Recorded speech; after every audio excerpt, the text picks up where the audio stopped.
বন্ধুরা এই দেখেন আমি যে মরুভূমির ভিতরে ডালিম গাছ লাগাইছি, কিন্তু ডালিম গাছের অনেক ফল ধরে, কিন্তু ফলগুলো বড় হয়, ফলগুলো অনেক সুন্দর হয়, কিন্তু আমি ফলগুলো ভিতরে মানে টিকাইতে পারি না।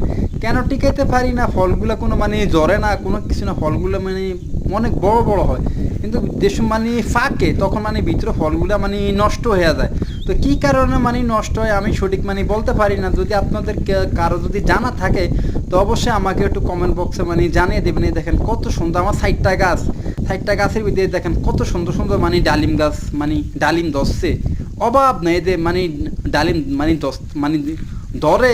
এ দেখেন এই একটা ডালিম মানে অনেক মানে ডালিম ধরছে।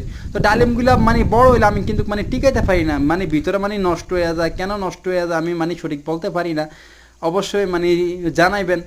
আর দেখেন কি গরম রে ভাই, এই গরমে জ্বালায় মানে দমটা বাড়িয়ে যায়। অবশ্যই ভিডিওটা সাপোর্ট করবেন, শেয়ার করবেন, আরেকজনের দেখার সুযোগ করে দিবেন। আসসালামু আলাইকুম।